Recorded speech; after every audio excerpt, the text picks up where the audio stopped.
You must have heard of Bali, the enchanting island in Indonesia. A tropical paradise known for its picturesque beaches with Aussie and Kiwi surfers, volcanoes, rice fields, and lush landscapes, and a vibrant culture with spiritual tranquility. Bali stands out as a cultural and religious anomaly within the predominantly Muslim archipelago. While Indonesia is the world's most populous Muslim majority nation, with over 87% of the population adhering to Islam, Bali embraces Hinduism as its primary religion. Before we proceed with the story, a small request. Alive and Curious is a new channel and would love to have your support. And I will try my best to make the content as insanely good as possible. So if you like what I say and do, please like, share and subscribe to the channel. Now back to the story. Approximately 83% of the total population in Bali is Hindu. Bali is a treasure trove of Hindu heritage, with numerous temples like the famous Uluwatu temple, Tanah Lot, Besakhi and the Tirta Empul. As you drive across Bali, you will see statues of Hindu gods along the roads and people placing offerings in front of their houses. This peculiar coexistence of Hinduism in a predominantly Muslim country has deep historical, cultural and political roots that make Bali a fascinating and unique enclave. So how did Bali become Hindu and stayed that way within a Muslim majority country? Let's find out. Our journey begins with the ancient maritime trade routes that connected India to Southeast Asia. Indian traders sailed across the Indian Ocean, bringing not only goods but also cultural exchanges to the islands of this archipelago. Historical records indicate that the maritime trade between India and Southeast Asia dates back to at least the 1st century AD. The first most important empire in Bali's religious journey was the Srivijaya Empire, a powerful maritime kingdom that thrived from the 7th to the 14th centuries, which had extensive contact with India. Srivijaya's maritime dominance extended to the Straits of Malacca, connecting Indian Ocean trade routes to China. Srivijaya's capital Palembang, which is present-day Indonesia, became a major center of trade and cultural exchange. The influence of Indian culture, including Hinduism and Buddhism, permeated the Srivijaya Empire and subsequently spread to nearby regions, including Bali. Indian traders, priests and scholars provided a pivotal role in this cultural exchange. These intrepid individuals not only brought goods but also carried with them religious texts, rituals and the Brahmanic tradition. Sanskrit inscriptions found in Southeast Asia, including Bali, attest to the influence of Indian traders and priests. The Sailendra dynasty in the 8th and the 9th century, centered in Java, also played a pivotal role. Their patronage to both Hinduism and Buddhism left an indelible mark. The construction of Borobudur, a colossal Buddhist monument, stands as a testament to the syncretic nature of the religious landscape in the region. Borobudur, a UNESCO World Heritage Site, is the world's largest Buddhist temple.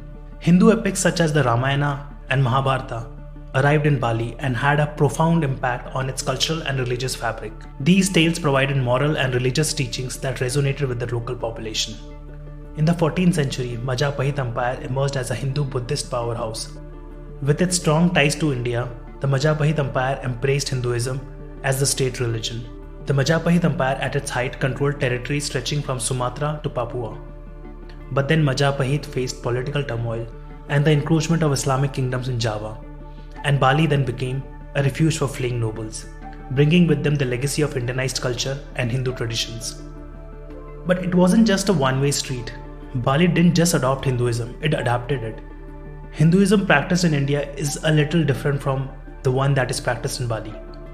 Over the centuries, Bali's Hinduism evolved and integrated with the local Balinese animist traditions, creating a unique blend of religious practices, rituals, and ceremonies. Balinese Hinduism, characterized by its devotion to a pantheon of deities, elaborate ceremonies, and vibrant arts, reflects a synthesis of Indian Hinduism, Buddhism, and indigenous beliefs. The Balinese people have seamlessly woven their elements into their daily lives, festivals, and art forms, fostering a distinct cultural identity. What is fascinating is that Bali managed to stay Hindu, even though the majority of regions around Bali had adopted Islam. Islam came to Indonesia through Arab traders in the 13th century. When Arab traders became influential in Southeast Asian trade networks, they also became influential in the kingdoms of Indonesia. In contrast to the Hindu and Buddhist influence, Islam's culture and teachings were uniform, so there was little room for hybrid belief systems. By the 17th century, most of the kingdoms centered around the western and northern parts of Indonesia had converted to Islam, while the more remote Greater Sunda Islands maintain the Hindu, Buddhist, and animist belief systems. Bali's geographical isolation as an island may have played a role in preserving its distinct identity. Being surrounded by the sea, Bali has maintained a certain level of autonomy, allowing its culture and religion to evolve without direct influence from neighboring regions. Indonesia, despite being the world's largest Muslim majority country, is characterized by religious pluralism. The Indonesian constitution recognizes multiple religions, including Hinduism, and promotes tolerance. This legal framework has allowed Bali to maintain its Hindu identity within the broader context of Indonesia. The Balinese people have demonstrated a strong commitment to preserving their culture and religious heritage. Balinese Hinduism is deeply ingrained in everyday life, from rituals and ceremonies to arts and dance. This cultural resilience has contributed to the continuity of Hindu practices on the island. Bali's emergence as a global tourist destination has brought economic benefits to the island.